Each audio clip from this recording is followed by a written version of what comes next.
Hello, everybody. Welcome back to United States Conf. We've got a little bit more of a chill cast for you all this evening, as it is now past midnight Eastern Time.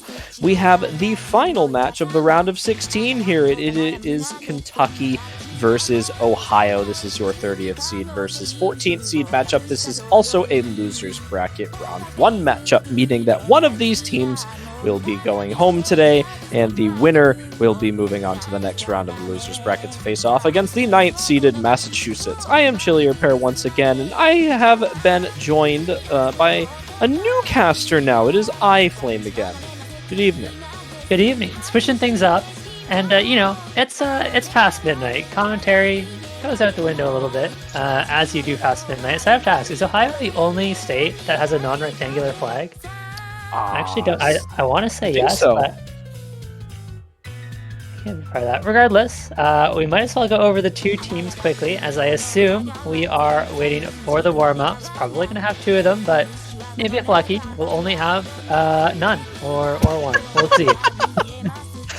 So, on the side of Kentucky, we've got Joey, Castellan, Gatro, Zeno, ESQ, and Cash.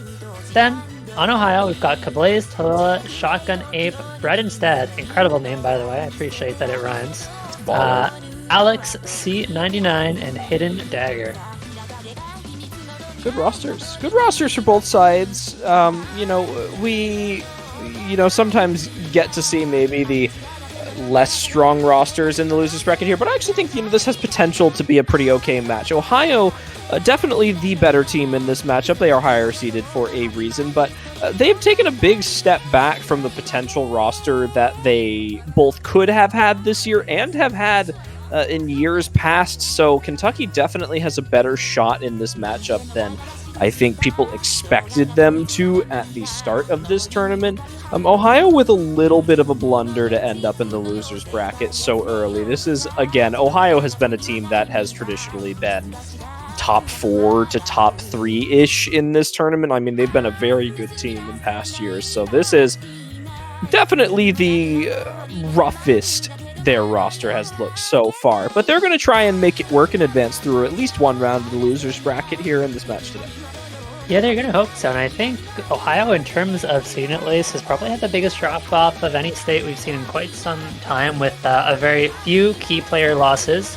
But even then, last year, I think they were seeded 4th or 5th and ended up going out in something like quarterfinals, which was a huge disappointment for a roster with Kablaze and Airyu on it. And now, of course, it is just Kablaze, so they're going to hope to get at least that far, but we will have to see how it goes. Ooh, Kentucky going to demolish the roll with a 99. No way Ohio beats that, right? There's no way we see a 100 roll from them. Bread Instead will roll 100. The rhyming name, will it happen? Exactly. Will it happen? If Bread Instead doesn't roll, then it's just lost. Or did they already roll and I'm just insane? Oh, no, they didn't. Kablaze, unfortunately, takes the rolls at 58. Someone tell Bread Instead to roll just to see what would have happened. Yeah. I was very curious. I imagine we're going to be getting the standard second ban, and then honestly pick either first or second. Doesn't really make a huge difference. Not quite. We'll see what happens here for bans from both of these teams. I am going to be perfectly honest. Normally, I say that it's hard to tell what these teams will ban, between some of these lesser known rosters, but even with the known roster on Ohio, I'm not actually sure what these teams ban. Like, I don't actually know if I can even make a prediction. Yeah. What did they ban last week? Last week, it was DT3 for Ohio, DT2 for Kentucky. And with both teams banning the DT, it tends to make little sense banning DT against another team that doesn't want to play the DT because it frees up a potential ban elsewhere. Maybe if you're Ohio, you just ban out something like the Hard Rock. I don't feel like they have a super strong roster for that. Kentucky, I honestly have no idea. Maybe you ban out one of the hidden picks because I feel like that's something that Ohio should be fairly strong on, especially with Kablaze, who can play. But then again, maybe we see Kentucky ban out one of the rating picks as well. We'll see. It is a second pick choice from Ohio. Yep. Don't hate it. If it goes to tiebreaker, then Ohio will have the last pick before the tiebreaker. Try and get the momentum back. It's an interesting, talking about like the theory behind picking first or second within a match, and between teams who say having the first pick is generally taken by teams that think that they are guaranteed to win a match, because if you take first pick and you take first pick and run away with that, you will always have your pick to end off on before tiebreaker, because you kind of just go like back and forth with that, and then like if you're up with 4 points out of the 5 and the other team is behind you, you will have your pick to go for that 5th point before they have a chance to go for the tiebreaker potentially. So you have like that early opportunity versus having the second pick, which is good sometimes. Like you mentioned, you get that last pick if you are on match point. You do have your own pick there. So, I think there's upsides to both, picking options here. And again, I do think it is slightly based on where you think your team stands as compared to your opponent.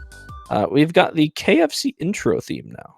Very, very interesting warm-up, but I would generally agree with all of that. The one thing I would add is, for me personally, what I find about the second pick that I think is pretty underrated is that you get to see your opponent's pick first. And I don't know, this is not going to be true for every player, of course, but I think a lot of players, even after the warm-ups, are going to need a map to really settle into the match and get some of the nerves out. And so it can be helpful to have your opponent's pick where you're not going to win anyways, assuming they have a good pick. You can get the nerves out on that pick that you're not necessarily expecting to win. And that way you're not choking your own pick just because you're not properly settled into the match. But of course, that's going to be very team dependent. Very true. I would agree with that. That was the first warm-up we just witnessed. Yeah, that was our CS 400 circle size warm-up. Now we're going into Magmel. This is, unironically, there is I'm a little biased. There is some negative connotations of this map to me after the incident of the OS World Cup last year that took place on this pick specifically. But putting all that aside, this is actually a fantastic map and song, and I'm very happy to sit here and watch it for a warm-up. It is, and it's a fun one. We've got Bread warming up with the Hidden. Bread is very solid hidden player. I do expect Bread to be in for all the hidden picks in this match. Ow. Not a state-focused warm-up though, so minus points for Ohio. Minus all the points. Ohio has now lost the match. Correct. Good night. Good night, everyone. Stream over. See you in quarterfinals. Somebody needs to host a tournament where there's actually only warm-ups, and then once the warm-ups have been played, the chat gets to vote on who had the better warm-up. Whoever had the better warm-up wins the match. That's totally... Oh my gosh, I wonder how... Yeah, that would be very interesting, actually, to see. I don't know, you'd have to have so many viewers that you could, eliminate bias just because of sheer numbers. Yeah, Court Ace Open 2024 warm-up edition. I like it. It honestly is still a more legitimate tournament format than half of the gimmick tournaments being run lately. Yeah, absolutely. Hey, some of those gimmick tournaments are real rough. Yeah, the formats are getting a little inventive. I remember back when people first started to ask for more interesting tournament formats because things were getting stale, and now we see a very high concentration of interesting formats where you can tell that people are running out of ideas because people asked about new stuff so much. So maybe it is time for the tournament community to return to Monkey. Maybe we just go back to standard no crazy format team based tournaments. I don't know, maybe 4v4 teams of 8, round of 32 group stages, we go. I don't know. I mean, I do think there are some bad ones, but there are some that are really well done. There's one that I really enjoyed, which was more standard, but not one you see very often, which was Yolks Pie hosted a 5v5 tournament And that was a lot of fun, but man, was it tough to keep up with 10 different screens at once trying to commentate that. Oh, that reminds me of test tournaments where it was A, B, C, and D seed, and each seed was a team of 4 that registered, and there was one of each matched up with each other, and it was an 8 versus 8. That was test tournament. Yeah, so that was a fun one. That used to run before Osu event, and it has not run in quite some time. So, maybe we can see if we can convince Cavo to bring that back eventually. Who knows? There's also been a lot of other good, interesting tournament formats. Caterpillar Cup that was hosted by Yolkspie, where you play matches 2 versus 2, and either you on the losing team, the winning team can choose one of the 2 players on the losing team to add to their roster, and teams continue facing off as their rosters grow until there is a grand finals match. I thought that was a very, very cool format. Oh, Yolkspie getting the credit for something that all right, well, it is actually T1G Josh and Habib's format. But Yolkspie ran the additions that I remembered, so we'll give credit where it's due. Megatron is bad, T1G and Digital Hypno bringing it. I mean, also shout out to all the draft tournaments. Those were experimental at some point, although they've been pretty common for quite some time now. At some point, somebody had the idea to try a draft pick cup, and it definitely caught on. It did. Sweegie, dash Sweegie sim, please. Oh, I miss Sweegie so much. I don't know. I feel this is kind of interesting. We're like just sitting here listening to Magmel in the background. iFlame and I are like running a freaking Full Circle episode right now. Yeah, man. Hey, this is the midnight casting, okay? Yeah. Man, yeah, drafts are good if they're done right. I think there was a lot of animosity towards Sweegie sometimes, but I think it was kind of one of those things where people didn't realize how good it was until it was gone. And now that Sweegie is kind of missing, like I feel for those that never get to experience what Sweegie can be like. There's frustration with getting a bad team, but there's also the happiness of getting to play with some friends or some new people and having a really good team and some cool matchups there. So, it's always a fun time. We're finally getting into our bans after our long ramble about tournaments and fun formats. Ohio going to be banning out the DT3. Likewise with last weekend, they went for the DT ban. It is Midnight Stroller gone. Sad to see the song gone, but there it goes. Kentucky banning out the Nomad 5. They're getting rid of the CS 7.6 precision pick. Yeah, somewhat expected. I mean, it is a little bit of a reading map as well, the AR being a 8.3, I believe, on the map. So reading and precision on that one, and I guess not something you want to risk playing into Kablaze, who is probably going to be the highest skill cap player in the lobby. So just going to ban that out. Not worried about it. Ohio, could definitely see them going with for something like the Nomad 2 or one of the hidden picks here. Something they've looked decent on throughout the last round. The last round. I was going to say the tournament, and I was like, hey, we've only had one round, haven't we? Yeah, Ohio actually, again, we talked about them maybe dropping a little bit from their previous rosters to what they have this year, but they definitely had a rough time with their matchup last weekend, actually. I was very surprised to see their performance against Oregon losing in tiebreaker there.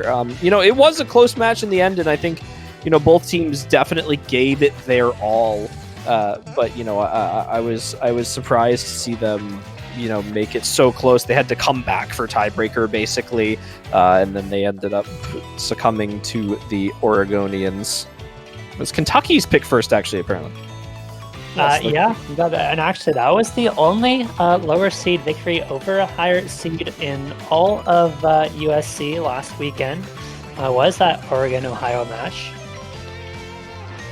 Ohio setting all the wrong kinds of records so far. One of 2 tiebreakers in the entire tournament. Ohio was one of them. We have run only 1 tiebreaker match per weekend thus far. We had that matchup between Ohio and Oregon, and then of course Massachusetts versus New Jersey yesterday was the other tiebreaker. There's a non-zero chance this match could go to tiebreaker. Do I think it is likely? Probably not, but there's a chance. There's a chance, but Kentucky has picked HC2, and this one is a little surprising to me. This is what I would have expected to be an Ohio pick, but Kentucky's going to take it instead. They are decent on HD with typical lineup of Castellan, Zeno, and probably going to be seeing Gage in for the third player. Would be a little surprised to see Shoyu staying in for this one, but it looks like it's going to be the case. Well, good first pick for Ohio here. We've done a lot of talking about Brett instead as a hidden player for that roster for them. So Kentucky maybe jumping out into some uncharted territory here for their first pick. Of course, Cablaze and Tallulah, both decent aim players as well. Definitely not native hidden players across the board here. So Kentucky, they're in the right mindset with this pick. They're not picking skill sets that are just inherently favored towards Ohio, despite them having decent players for this. Oh, this is Ohio's pick, isn't it? This is Kentucky's first pick. I believe Ohio took second pick. So this is Kentucky's opening pick here, which is already looking to be not so good for them with Zeno and Castellan finding a second break. But there goes Brett instead. Yeah, it's going to be a trade back, going to keep things at least close, and Kentucky does have the accuracy lead early on, but there goes Shoyi, and that's the last FC down for Kentucky. Castellan now, and Kentucky is just falling apart early on here. Tallulah does trade it back, but with Cablaze still on the full combo, Ohio's going to be off to a solid advantage, a quarter of the way into the map now, with only Zeno on the recovery combo so far. Into the first chorus here. Keep an eye on Zeno, Cablaze, and Brad. This is not the section you can find breaks on for Kentucky. This is the first key eye of the map here, and this is where we, probably would have expected to see maybe the first set of breaks, but Kentucky finding breaks on the easy section of this map, not doing them any favors. Luckily for them, Bredenstedt and Tallulah both finding breaks to at least, keep this somewhat close, but it's 1 FC to none right now. And as long as Cablaze holds this full combo down, it is going to remain in favor of Ohio, but Tallulah is going to find that Buzz Slider break there, and that is now going to push the combos in favor of Kentucky once more. Bredenstedt and Zeno matching each other with relatively close combos here, and Castellan and Joey matching Cablaze, but there goes Zeno, and now Bredenstedt has an unchecked combo with Castellan breaking as well. There goes Joey, there goes Cablaze as well, but Brad now on the 550 combo is the last big combo remaining, and Ohio is going to start throwing away with this. Yes, we've got half of the map to go, but the score lead is going to skyrocket as long as Brad can hold on through this KI as Kentucky continues to struggle through this section. Not what you want to see for Kentucky on their opening pick. This has been kind of the tale that we see sometimes on these maps where, Kentucky has had some big combos, but unfortunately, by the time the combo breaks on Kentucky, another one has built up on Ohio, and they've just always had one player in the lead here, and it's going to be Bredenstedt, the one we talked up at the beginning of this map, to be a big force for them on Hidden, and they are certainly stepping up to the plate after that early break. Cablaze and Tallulah now building up supporting combos, and there goes Castellan for another time alongside Zeno and Joey. Can only do so much by themselves. Here comes the star pattern. It catches out 3 players, Zeno, Castellan, and Cablaze, but as long as Bredenstedt continues holding here, this score lead will continue going to Ohio. He does break on the triangle, and all of Ohio actually breaks, but it might be too late. Yeah, there's just no recovery combo on Kentucky that's big enough to make a comeback this late into the map, and I feel like this map has gone, to be honest, pretty predictably between Kentucky and Ohio. You're kind of picking into Ohio's skill set a little bit with the Hidden, and this one has not paid off for them, so we'll have to see them adjust their strategy throughout the rest of the match here. It's kind of funny. I actually, even though I knew this was Kentucky's pick as the map started, within, that couple seconds when we stopped paying attention into it, I started talking about how good of a pick this was for Ohio just instinctively because I thought this was theirs. I was like, oh yeah, Bredenstedt and Cablaze is a good aim player and Tallulah can probably handle this. And then I remembered it was Kentucky's pick, and maybe that was where the uncertainty started. You pick into something that Ohio is, decently okay on, and they take the win with Bread instead on that 611,000 score, being the top in the lobby. Joey almost matching that, but it was the difference between Ohio having that top score on Bread instead and Castellan being the bottom score of the lobby on the side of Kentucky with only 333,000. They are going to lose their opening pick, and now Ohio going to try and consolidate. This is what we saw in the previous match between Virginia and Kanzuri. Actually, Virginia ended up taking an opening breakpoint into a consolidated breakpoint, and then Kanzuri got a point on the board after that. So maybe we're looking for something similar here. Ohio maybe winning their own pick, and then Kentucky going back and trying to win their own pick and keep things relatively close here. Yeah, and contrary to Kentucky's pick, I really love this pick from Ohio. They have Kablaze, they have Bread. I would be a little bit surprised to see Bread out on this one, but we might get Shotgun Ape and Tola in instead. But regardless, Ohio has quite the strong reading lineup with Kablaze and Shotgun Ape especially. And I think they're going to be in a pretty good position to take this one as long as they can perform to their usual abilities. Expecting big things from Ohio. In previous years, this would have been an extremely strong reading team.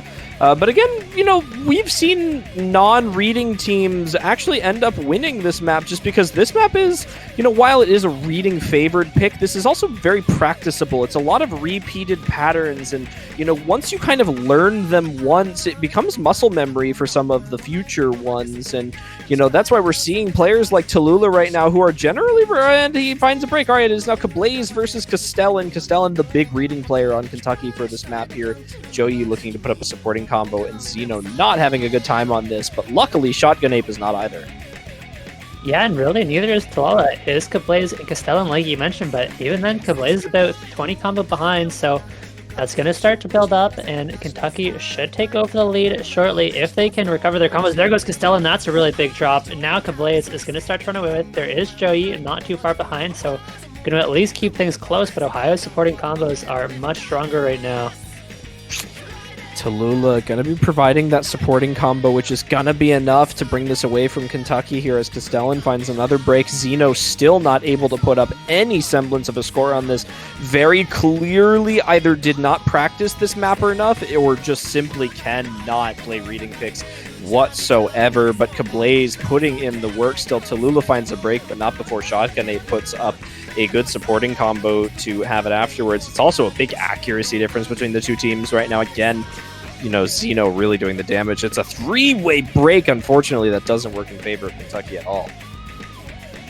No, it doesn't. Has not worked in their favor whatsoever. Now we're at the halfway point of the map. Kablaze is on an absolutely monstrous combo. Shotgun Ape is not too far behind, and with the accuracies where they are, this is looking like it's going to be a pretty decisive Ohio point. I mean, Kentucky is going to need an absolute meltdown from Ohio if they want any hope of making a comeback here. But again, this is about how we expect it to go. Kablaze is just so good at these reading picks, making the reading nomads really strong here. And there's a three-way miss from Kentucky. That is probably going to be it. Well, this is kind of what we mentioned at the start of this pick here. We saw it in the last match with Virginia. They take the break point. They win their own pick because they are confident in what they can put up for scores. And then, it's kind of left up to Kentucky after this pick. At this point, this is very much secured. Kablaze at an 800 combo plus, and Shotgun Ape now putting up a 600 plus combo. There is just absolutely nothing Kentucky can do about this, even if Ohio all stopped playing the map right now. Kablaze finds a break, and it doesn't even matter because Kentucky three-way breaks their combos on the exact same time. And Shotgun Ape going to bring this one into the finish. It looks like potentially won't get the top score, but will come very close to it. And yeah, there's the break. So now it's left up to Kentucky to try and get themselves on the board before it's potentially too late. Again, we talk about, losing one break point doesn't matter too much, but once you go down two, then it starts to become borderline impossible almost to come back from that. Yeah, in the best of nines, going down 3-0, especially if you've given up 2 breakpoints, is a death sentence. And Kablaze was very nearly 1 versus 3 there, just about 60,000 points off. Of course, Ohio does have the pick, but I really want to see them stray away from the hidden that did not work out for them last time. and maybe go towards potentially one of the DT picks, even potentially one of those no mods that are not rating or finger control focused, something like the no mod 1 or the no mod 4. I worry for Kentucky in this match because Kentucky is not a mechanics favored team.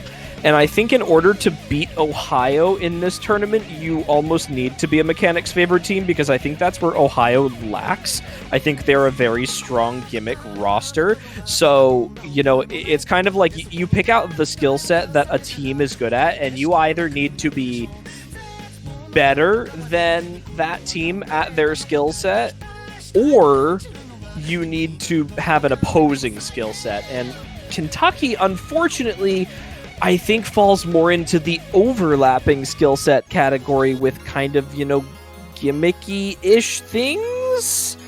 But it's DT2.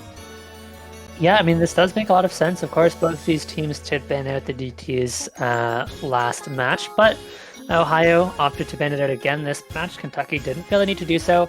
I think this is going to be one of the better picks for Kentucky. Like you mentioned, Kentucky does feel like a pretty solid gimmick team typically, but that's not something they can really afford to pick into Ohio, especially when Ohio is going to pick it for them.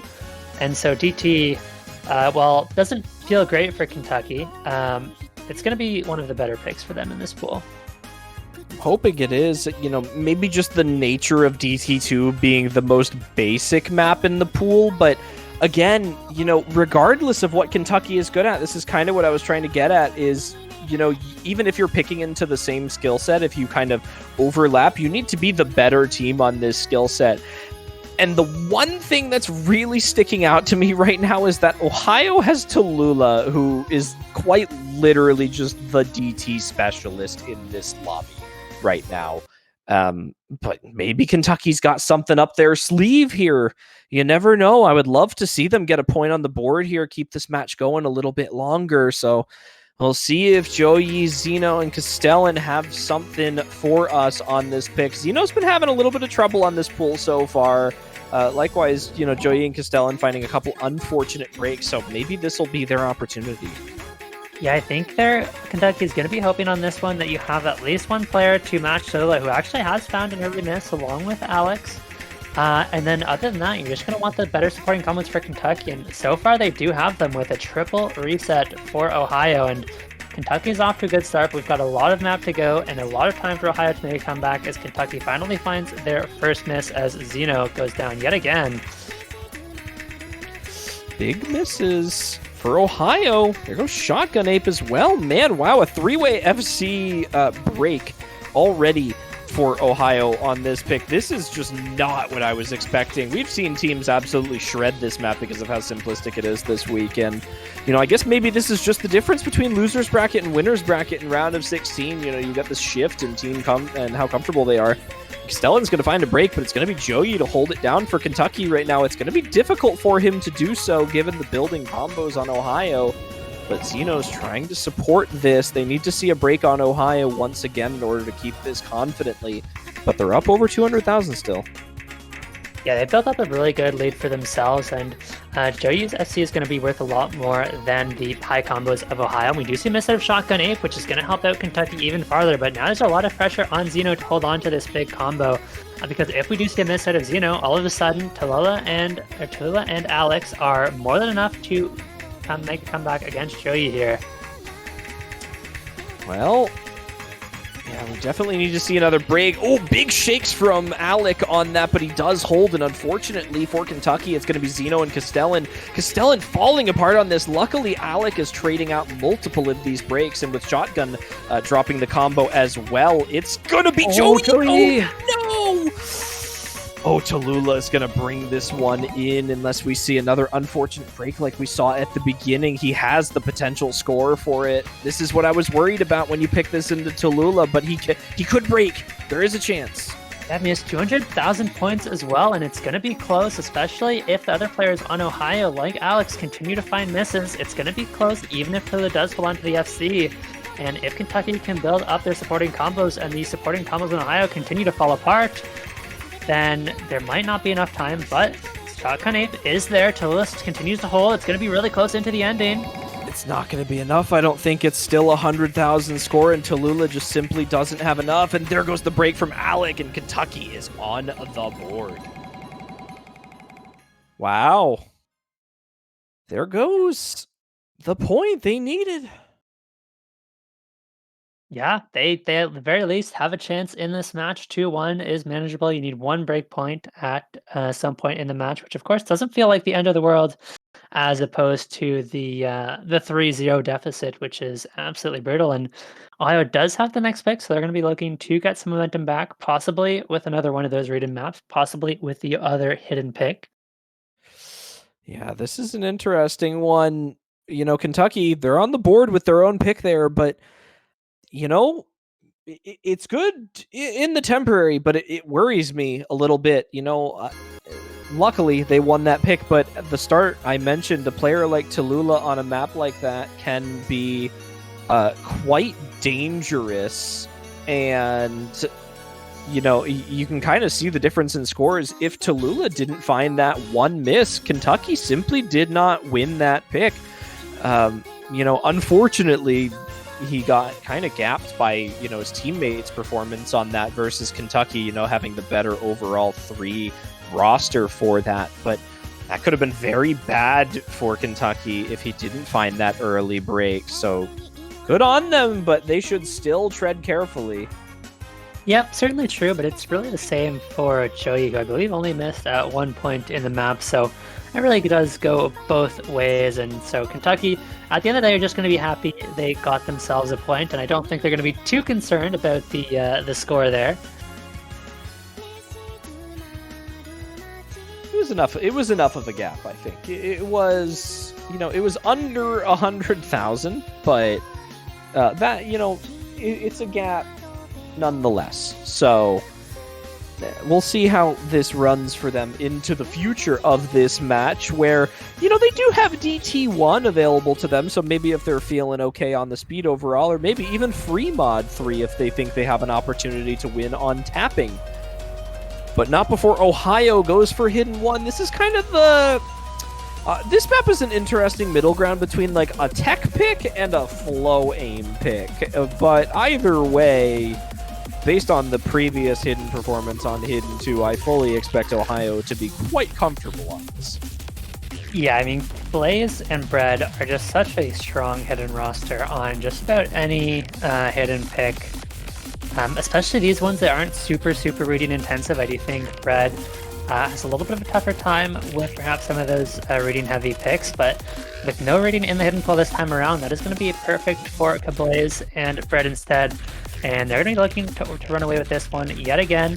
Tallulah is no slouch on the Hidden either. It is certainly capable of putting up solid scores on these Hidden picks. We do see Gage in for Kentucky. First time this match, and this is... I was actually expecting to see Gage on the Hidden 2. Did not come in, but hopefully Gage can put up a solid performance and make things a little bit closer than the last time around. Here we go. It is time for the Hidden 1. Will Kentucky be able to respond with a break point, or will Ohio get one more pick on the board and leave Kentucky to kind of clean things up at the last minute here? We've still got a couple picks left in this match regardless. I mean, we've got 3 picks left here.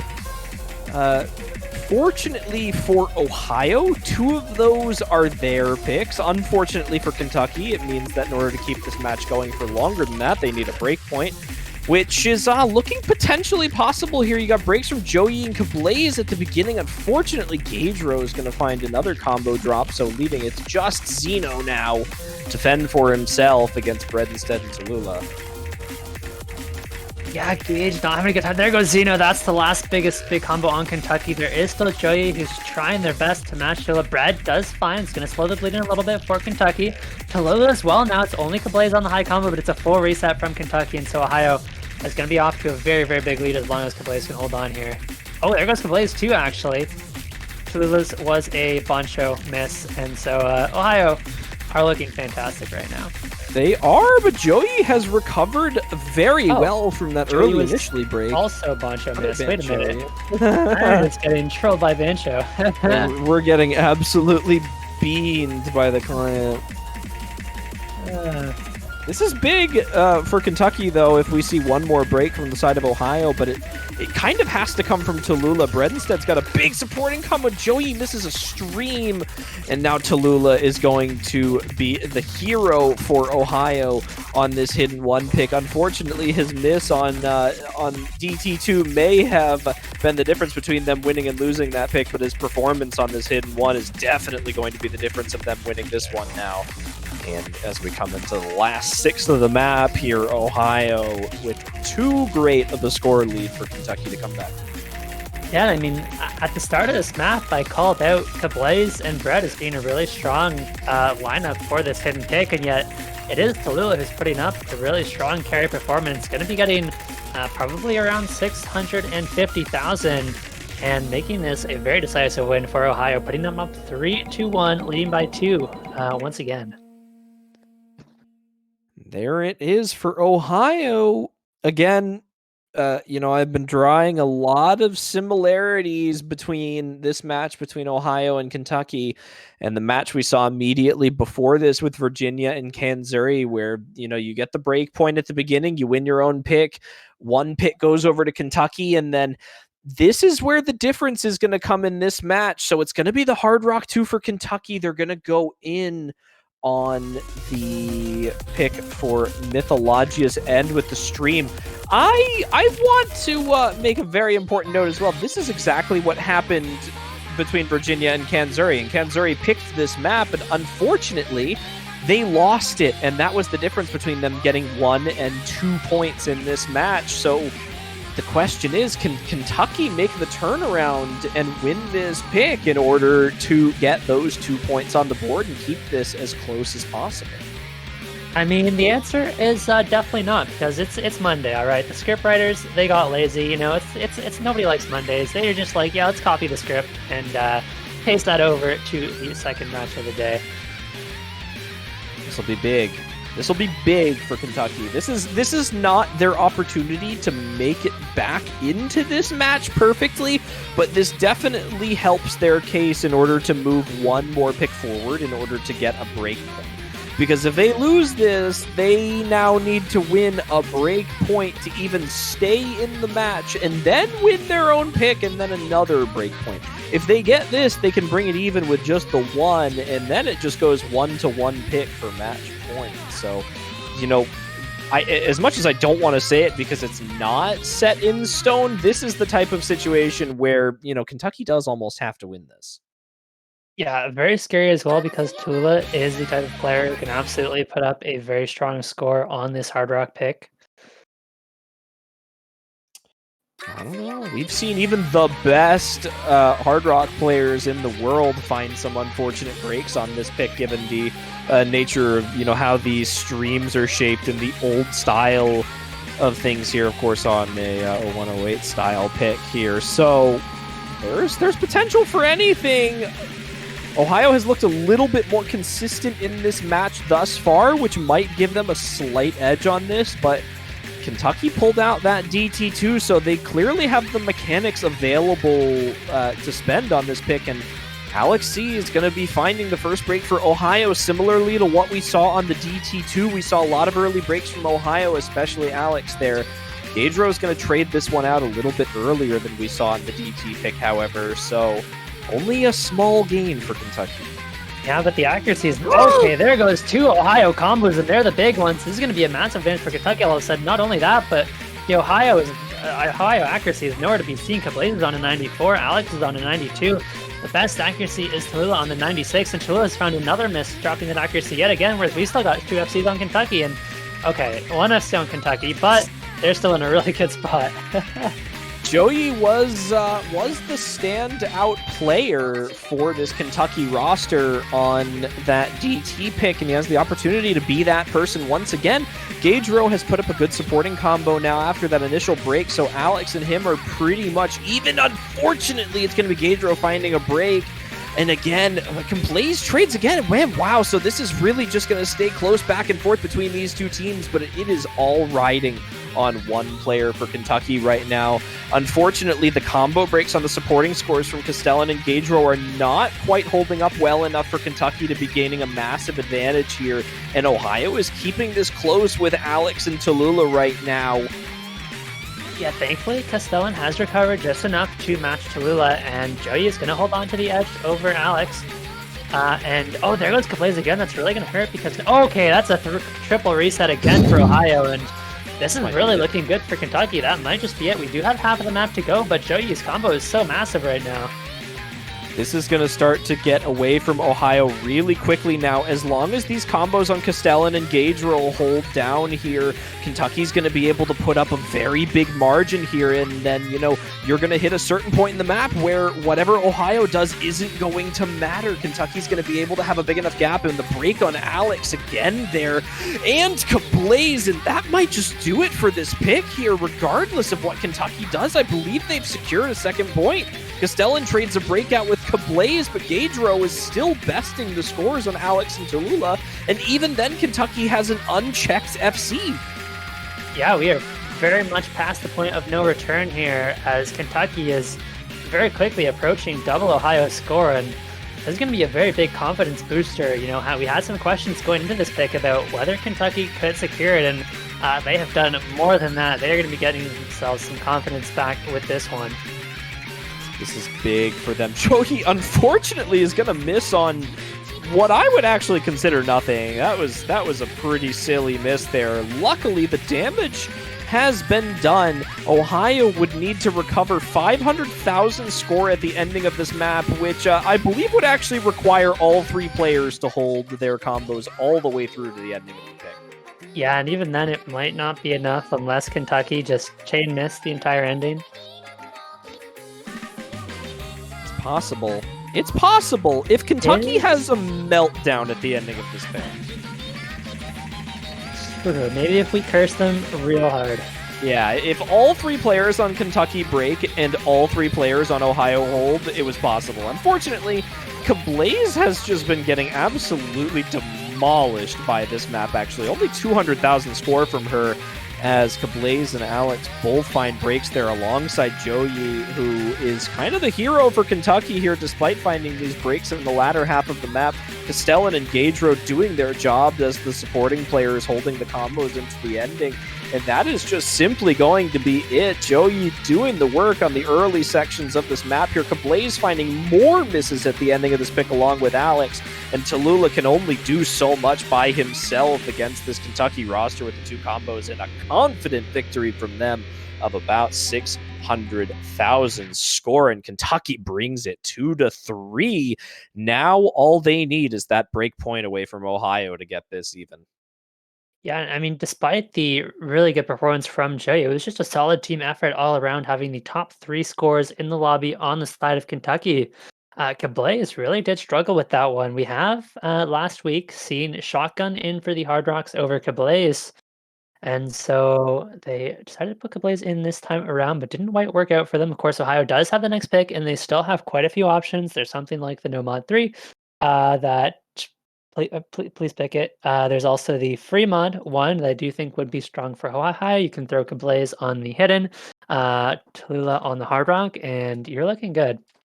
This is big for both of these teams here. This is the kind of make or break point in this match. If Ohio lets this break point slip away, they become, you know, kind of victims of their own pick selection at the beginning of this match with the second pick. And likewise with Kentucky, if they're not able to take a break point on this pick, they then have to win Ohio's final pick of the match in order to bring this to tiebreaker.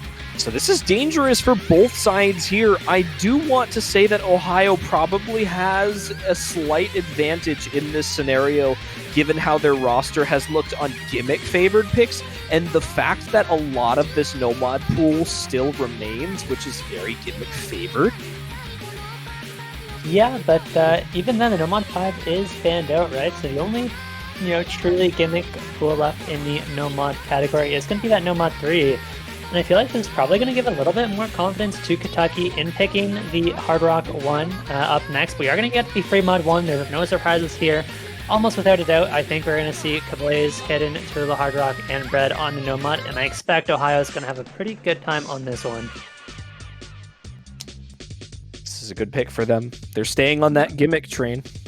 Yeah, actually, a chance we see Shotgun in to replace Bread on that Nomad, just on this reading heavy pick, although it is not super reading heavy for an AR8, it is more aim focused. Yeah, this is an interesting one for Ohio here, but I actually like this pick from them because they're kind of betting on their mod players being more confident than Kentucky, especially on a free mod gimmick pick compared to one of the no mods. So, you know, this is definitely something I expect that they'll be confident in. You know, you got Kablaze, Tallulah. I imagine Tallulah going to be on the Hard Rock and Bread instead going to be on the Hidden. I would guess it's going to be Bread on the Nomad, but we'll see. Possible. Castellan is definitely going to be taken Hidden for Kentucky, but it's a little bit unclear who between Joey and Zeno are going to be on the Hard Rock. Possibly Joey on the Hard Rock after that Hard Rock 2 performance.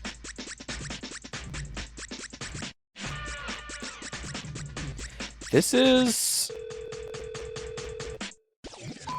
going to be an interesting one. I've said that so many times actually, but this is actually going to be interesting, just given the nature of how little we've seen with mods across the board for these two teams, and the short nature of this pick makes this quite possibly one of the most RNG picks.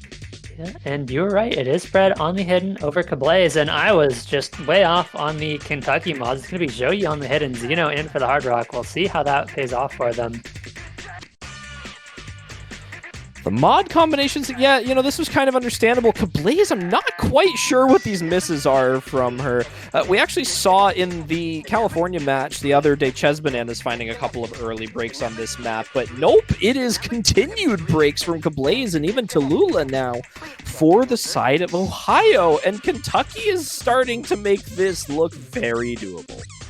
I mean, not only that, I feel like you can't afford to have 91% accuracy on the Nomad. I mean, 94, 93 on the Hard Rock is understandable. Obviously, Hard Rock makes it so much harder to hack, but if you're on the Nomad, which is going to make the map the easiest for you of anyone most likely on your team, you need to keep your accuracy up there so you can at least compete, but Castellan does find the miss, and with the combos from, okay, there's two misses for Kentucky. It is only Zeno holding. Brad does trade back, and so it's actually a full reset for Ohio, so Zeno's going to start to bring this one back on that Hard Rock 200 combo, but it needs to hold. It's going to be a big opportunity for Zeno to be the carry that Kentucky needs. He had a rough start to this match, but this is his opportunity as he hits the back and forth, and he does miss the second one, but there is only one combo on Ohio, and it's Bread instead right now. And it's only 60,000 points in between these two teams. This could fall apart for Ohio at the end, but they are maybe just safe enough into this ending to hold this down, and it looks like Bread instead and Kablaze are going to be able to make it through. Yeah, it was so close to being the break point that Kentucky needed, but instead they're going to have to try and pull it back on possibly something like another one of those Nomads where, I mean, this might have been their best chance of the match. Of course, they do have the next pick, but for that, Ohio gets yet another pick, and Kentucky has no choice but to win that one if they want to stay in this tournament. These are the moments that teams live for. These are the times when you really need to step up to the plate and buckle down in these matches. Best of 9 match point, 4-2 for Ohio. Kentucky immediately goes for the free mod 3, again continuing their trend of going for the stream oriented picks, these tapping maps here. This one is the most out there of the tapping picks so far. And again, this map, you know, I very much enjoyed that Hard Rock 2 pick from them. I think that was very smart. But this map, now bringing it back to the area that I talked about earlier, which is that you are picking speed and tapping into Tallulah, who is extremely proficient at this skill set. So now Kentucky is trying to find another, again, that little chink in the armor, maybe that 1x miss from Tallulah again, to give them the opportunity and get this pick under their belt here. This is their last pick of this match, regardless of what happens. Yep, I do like the pick, though. I think even though Tallulah should be good on the map, doesn't feel like Ohio really has anyone else that is a pure speed player necessarily that you'd expect to be really good on the map. You do have Esk coming in for Kentucky. And this is a fairly fast one, 235. And while 235 is not crazy for these players, it is a very stamina-intensive map. There's not really many breaks between these bursts. And there are a lot of buzz sliders that can be deceptively easy to find misses on, and also means we might see quite a few bunch of misses, so we're going to have to keep an eye on that. This is going to be the do-or-die point for Kentucky. They need this pick, quite literally, and I don't know. Yeah, at this point, every map is do or die for Kentucky for the remainder of this match. And the GLs are in the chat. We should be getting into this one any moment now. I wonder if we are going to see Esk on the Hard Rock taking over, and that's going to be the case. Mods are going to be these. So we do see Kablaze switching over to the Hidden this time around as Shotgun comes in for the speed pick. I do like the adaptations from both teams here from the last free mod. And okay, that's 2 early misses from Kentucky. Not what you want to see. Kablaze and Shotgun do trade it back, and all of a sudden, things are going to be even. It's the Hard Rock FC versus the Hidden FC, but this is a fairly long one, fairly lengthy one, and we're going to see some big well, we might not see any big combos based on how the start of this map is going, but there's plenty of time left, and we're going to see a lot more changes in this score, but everyone continues to miss. Tallulah is that player you called out at the start that is absolutely terrifying on a pick like this and is looking incredible on it. 97 on the Hard Rock and the only FC in the lobby. But Castellan, not far behind, is going to keep Kentucky in this for a little bit. I am absolutely baffled at what is happening on my screen right now. I cannot believe Kentucky put Joey on Hidden. After the performance that they put up on the DT2 and the Hard Rock 2 performance, you put your most successful tapping player on a mod they're not comfortable with? I'm sorry, I'm like normally pretty okay with strategies, but what in the world is Kentucky thinking right now? I'm sorry, I have to ask. I need someone to explain this to me, because I don't understand that. It's strange, too, because we have seen Castellan take the Hiddens just even in the last round. And Castellan, when Kentucky did play those Hidden maps, was in for each of them. And so it is really a big switch up, like you say. And now we've seen the big combos down. It is just Tallulah against the world, but Tallulah doesn't need anybody else. Tallulah can do it all on his own. He can't miss, though, is the thing. If Tallulah misses, this automatically becomes doable for Kentucky as a better team performance. The thing is, you have to hope he misses, and again, this is what we talked about on the DT2. That's why Kentucky won that pick, because Tallulah missed, and if Tallulah doesn't miss, you lose the pick, and here it goes again.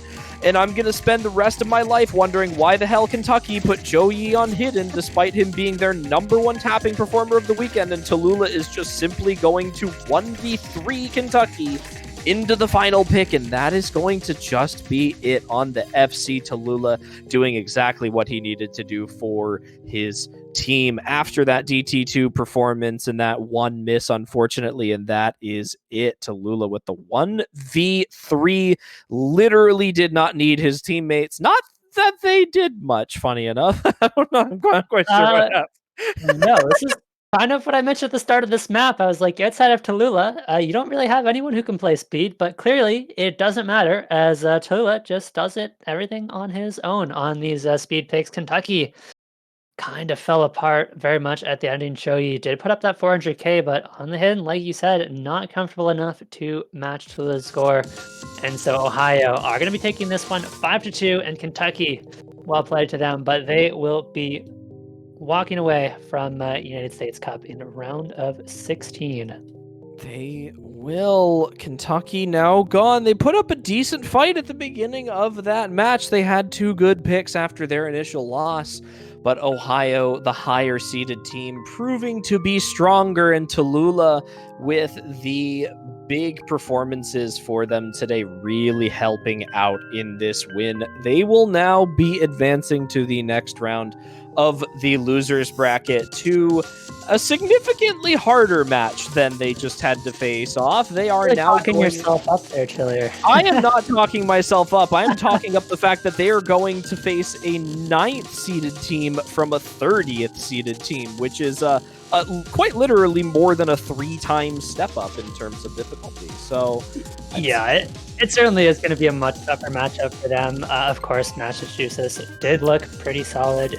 even in their loss. Had some very good scores that Ohio has not even come close to matching. So I think Ohio is going to have a tough time, but we'll see what they can do on this next pool. Yeah, we got a lot of good matchups coming up next weekend in the quarterfinals and losers bracket rounds 2 and 3. Just as a quick overview before we cut the stream off so you guys know what to expect, because I know everyone wants to get to bed because it's late. On the winners bracket, you've got Virginia versus New Jersey, South California versus Washington, North California versus Texas, and Florida versus New York. Fronting up the losers bracket will be Maryland versus Georgia and Oregon versus Michigan. The winners of those matches will be facing off. Pennsylvania, Arizona, and Tennessee, Oklahoma winners facing off. Carolina, Minnesota, Colorado, Illinois winners facing off. And Massachusetts, Ohio, Missouri, and Alabama winners facing off. Those matches will all be taking place next weekend here on the A and B streams. Yep, there you have your matchups, but that is going to be it for us. Once again, well played to both teams. Massive thank you to Keys yet again for streaming so many matches. Of course, thank you, Chillier, for commentating with me today, and I hope you guys all have a good night. Thanks for watching. Take care.